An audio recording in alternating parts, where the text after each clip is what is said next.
This week has been really satisfying getting some projects done that I have been thinking about or trying to get done for a long time, the ones that have been glaring me in the face, as well as getting some cabinetry done and moving forward in the boat, starting to think about the next phase of the project. You'll have to bear with me a little bit because Yanni is out of town, and so I'm left to my own devices doing the filming, and so it's a little rough, and you'll appreciate how important Yanni is to this project. She's obviously really good at her job in documenting this whole thing, and so, like I said, bear with me. It's a little short and rough, but we're going to get through it. My name is Matt. Follow along as I turn Duracell, the legendary ocean racing sailboat, into a comfortable cruising home. So we are essentially done building the quarter berth areas, including the benches and the little changing rooms that are attached to them. The next step is to start moving into the middle of the boat, and I'm really excited to get to this stage as it's building the galley. The nav station's going to go over here. The salon area is going to be more forward. There's a lot of prep work that has to happen before we begin starting building this area. One thing we're really excited about getting done is finishing this deck to doghouse wall seam, which we've done probably half of it so far coming forward from the traveler bulkhead. And so from the changing room all the way around to the other changing room, we need to tape over from, like I said, the doghouse wall. This is the windscreen, this is the wall, down underneath to the deck. And so it's one of these glaring projects that's been staring me in the face for like years now, it seems like. And I think a lot of people are really excited to see it finished because it's pretty ugly looking at this exposed foam, and it's all uneven and gross looking. And so what I'm going to do today is trim up the old deck to make sure it's all flush and nice with the dog house. And then I have to do a lot of grinding on the underside to make sure that the fiberglass can attach really well. And then I think on Sunday when Riley is here, him and I are going to go ahead and tape this area. It'll take, a few hours to get done. So for now, it's a whole bunch of cutting, grinding, sanding to get it all ready for that fiberglass to be attached. We want this to be a really solid attach, like layup. This is, as Evan would put it, a mission critical layup. So we're going to do a really nice job getting this done. And not only will it be very structural, but we want it to look really nice too. So, to make that happen, a lot of prep work, of course, has to be done first.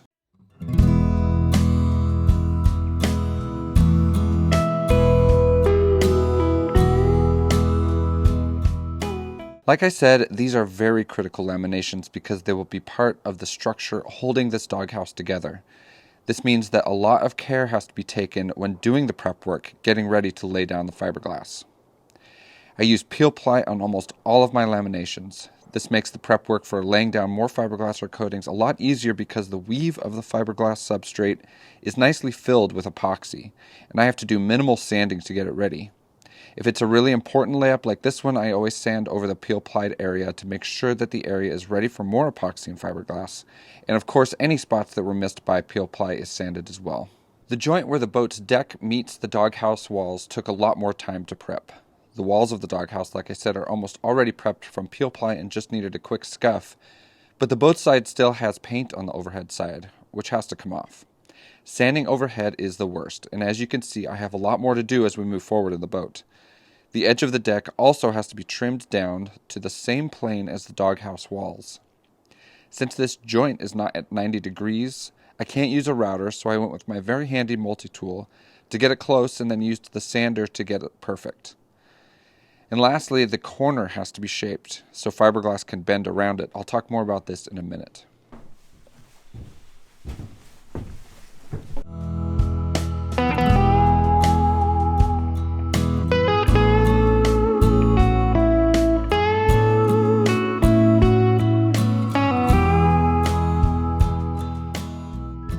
My My mom came to help get the roof taped to the doghouse. I really enjoy this time I get to spend working with her, and she is so generous with her time to come and spend a day rolling out fiberglass. She has also gotten really quite good at doing these layups with me, which is an added bonus.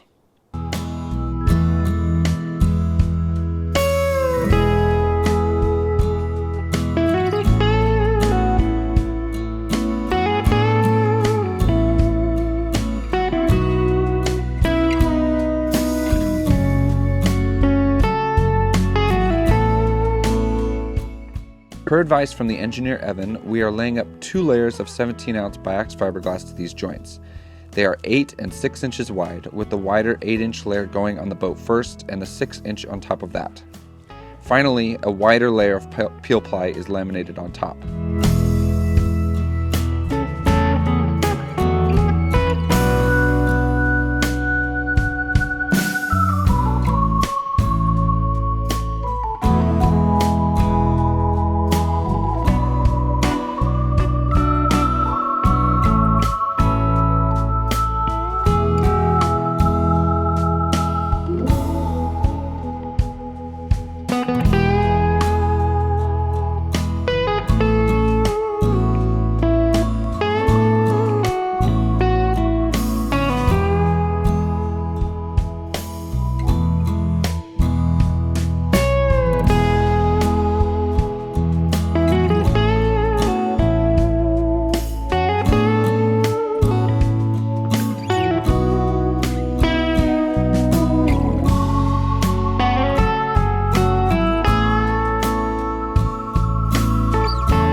After a full day in the boat, we went to the garage and laid up another panel. I'll get to what I need this for later.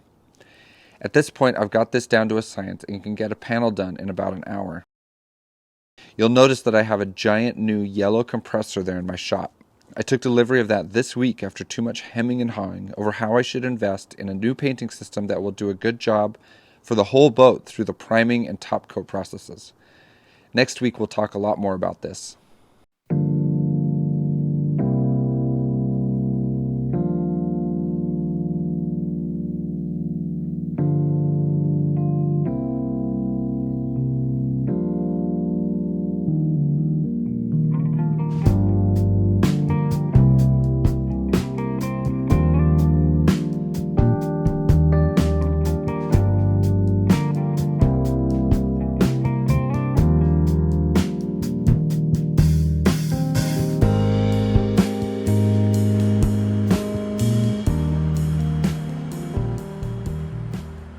Riley came to help fiberglass the deck joint, and he is also a great help.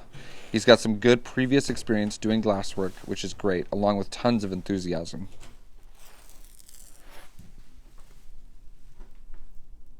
You'll see that before the glass went down, we put a bead of this epoxy just above the corner.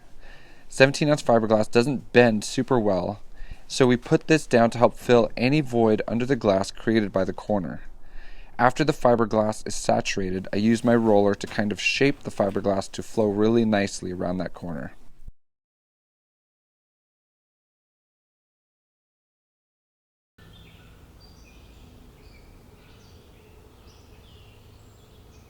A couple weeks ago, I was working on these cabinets that are inside the changing rooms that are attached to the quarterbirds. There's a cabinet on the aft side, and then forward of that, I designed a little seat that somebody could sit in while they're changing.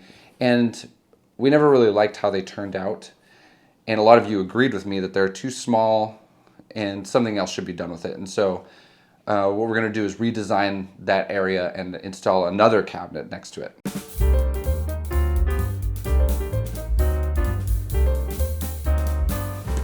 Again, I'm using the laser level to find the right planes for the shelves and faces. This makes finding the shape and cutting out those shelves very fast. For this new cabinet, I decided to just mirror the face and counter of the aft cabinet. The difference is I need to work around the water tank that is inside the new cabinet, so instead of a big hanging locker like the one you see on the right, it will open to show a few shelves for storing folded clothes and other personal items. Underneath the counter, I'll install another small drawer.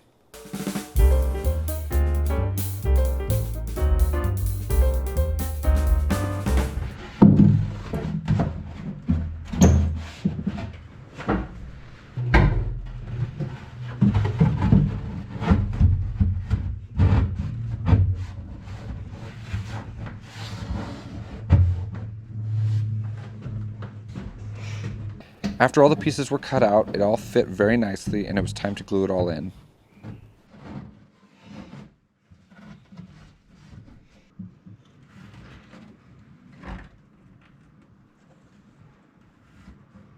I think these look and function much better than my first design. Lots of space to store stuff, and I like the symmetry.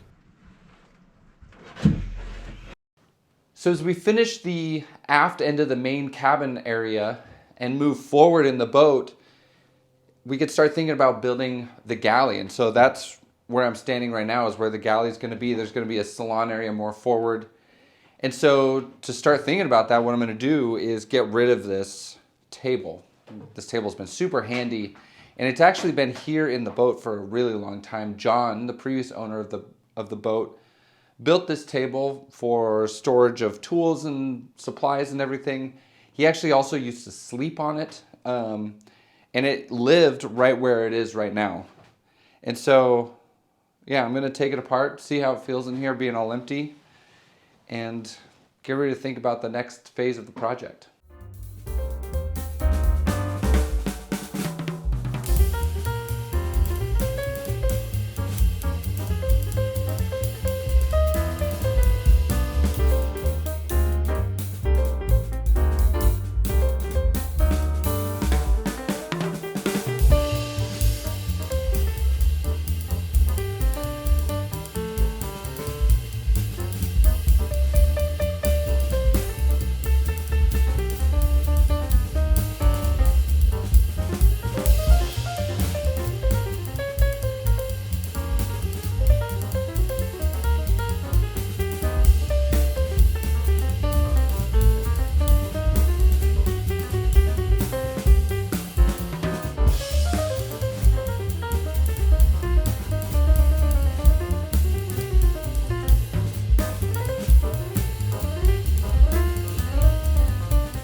Thank you again for sticking with me this week. Yanni, our fearless documentarian, will be back next week, and everything will be back to normal.